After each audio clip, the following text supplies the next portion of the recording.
안녕하십니까. 지난 우리 서양사를 잘 맞추셨고요. 자, 오늘부터는, 이 시간부터는 중국 조경에 대한 수업을 하도록 하겠습니다.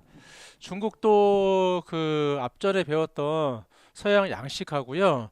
약간의 좀 어려움은 있는데 워낙에 여러분 잘 따라오시고 있기 때문에 잘 갈 거라고 믿겠습니다. 첫 번째, 중국 정원의 특징 보겠습니다. 특징은 중국 정원부터 마치고 마지막에 설명하는 게 좀 더 이해하기 쉽기 때문에 마지막에 설명하도록 하겠습니다.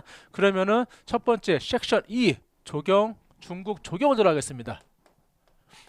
중국 조경사입니다. 나라별로 시대별로 진행이 되겠죠, 여러분. 첫 번째는 일단은 주시대부터 진행을 하겠습니다. 자, 주나라 시대부터요. 주나라 시대. 잠시만요. 주나라 시대부터 하겠습니다. 자, 첫 번째는 주시대입니다. 주시대.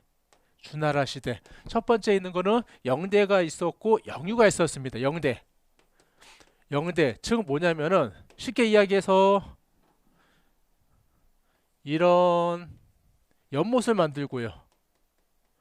연못을 만들었던 흙을 가지고 옆 주변에 이렇게 산을 쌓아 올랐습니다, 여러분. 산을 쌓아 올리고 산을 이렇게 쌓아 올렸습니다, 여러분. 자, 그 다음에 여기다가 뭘 지었냐면은 건물을 하나 지었습니다. 정자든 누각이든 건물을 지었습니다. 이렇게 하고 요 앞에는 뭐가 있냐? 이렇게 달이 있습니다. 해서 즉 뭐냐면은 연못을 파고 연못으로 파낸 흙을 가지고 이렇게 조산을 만들어서 그 위에 영대라는 대를 만들어 놓고 달도 보고 연못도 보고 은성명월도 보고 연못도 보고 이게 바로 영대 부분입니다. 자, 그리고 또 밑에 보면은 영유라고 있습니다. 이번에 영유가 있습니다. 영유.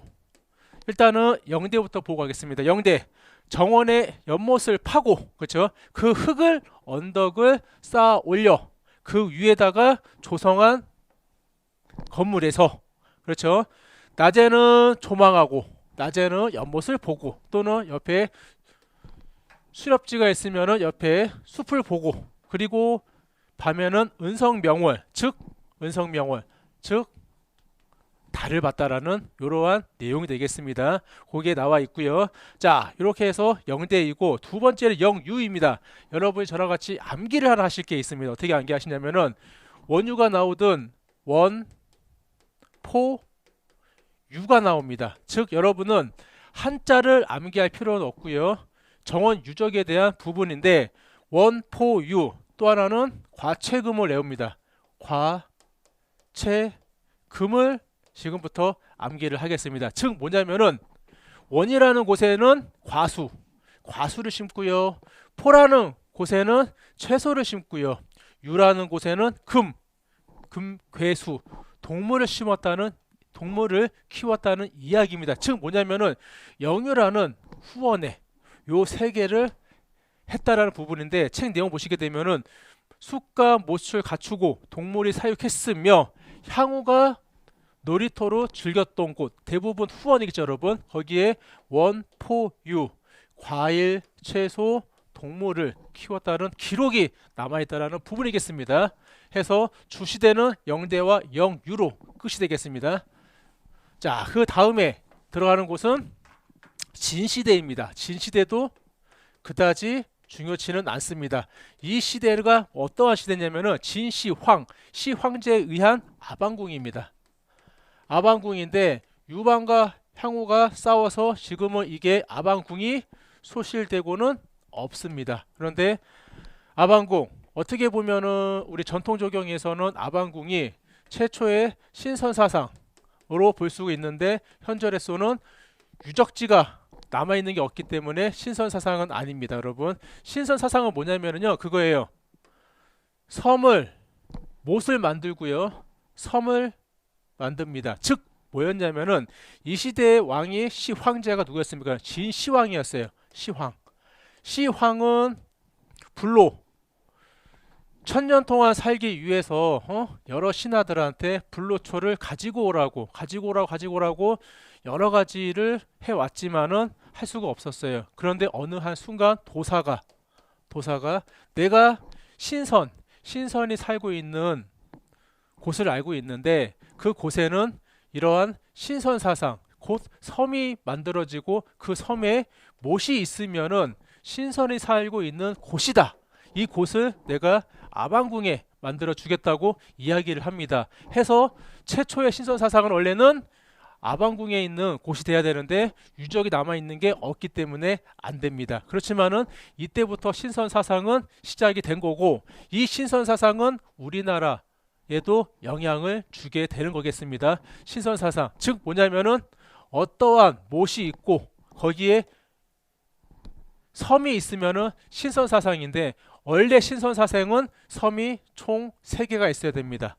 그러나 현재에서는 하나만 있어도 신선 사상의 역할을 하고 있는 거겠죠. 중요한 거는 신시대 크게 중요한 내용이 없다라는 겁니다. 넘어갈게요. 자, 드디어 한 시대가 나왔습니다. 별표 2개입니다, 여러분. 한 시대, 한나라 시대의 특징을 여러분 보고 가겠습니다. 한나라 시대, 한 시대입니다. 한 시대. 즉 뭐냐면은 여기에는 책에 있는 것처럼 상림원이 나옵니다. 상림원. 즉 뭐냐면은 왕의 사냥터입니다. 사냥터이고요. 여기에는 또 뭐가 있냐면은 오래된 정원 중에 하나입니다. 오래된 정원 중에 하나입니다. 그리고 이 상림원에는 뭐가 있냐면요. 곤명원을 포함해 가지고 어떤 게 있냐면 6개 대호수. 6개 대호수에 70채 이궁이 있습니다. 이궁. 우리나라 같은 경우는 정궁인, 법궁인, 경복궁을 빼고 이궁이 4개 있지 않습니까? 70개나 있습니다. 엄청나게 많이 있습니다. 그리고 주변에 화목을 심었는데 이게 3,000여 종이 됩니다. 여기가 바로 어디냐? 바로 상림원입니다. 상림원에 보시게 되면 뭐가 있냐면은 태액지원이 있습니다. 태액지원. 태액지원.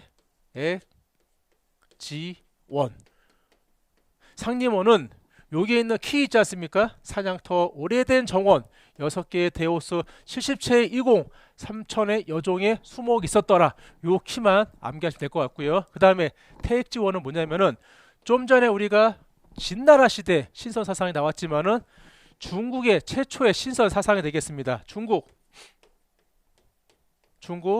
최초의 신선 사상입니다. 즉 섬이 있고 아니죠. 못이 있고 섬이 3개 있으면은 신선 사상이기 때문에 중국 최초의 신선 사상은 바로 태액지원.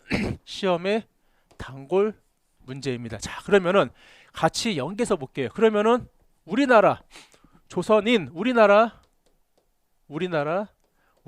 최초의 신선 사상을 언제였냐면은 바로 백제 시대의 국남지였습니다. 일단 여러분들은 메모만 해 두시고요. 다음 시간에 한국 조경 들어갈 때 또 말씀을 드릴 겁니다. 연계하는 겁니다. 중국의 최초의 신선 사상은 정원은 태액지원이었고 우리나라 최초의 신선 사상은 바로 어디요? 백제에 있는 국남지가 되겠습니다. 해서 이렇게 상림원, 태액지원 2개 분류만 보시면은 끝날 것 같습니다. 자, 이렇게 보시고요. 자, 그리고 내용은 한번 읽어 보시고요.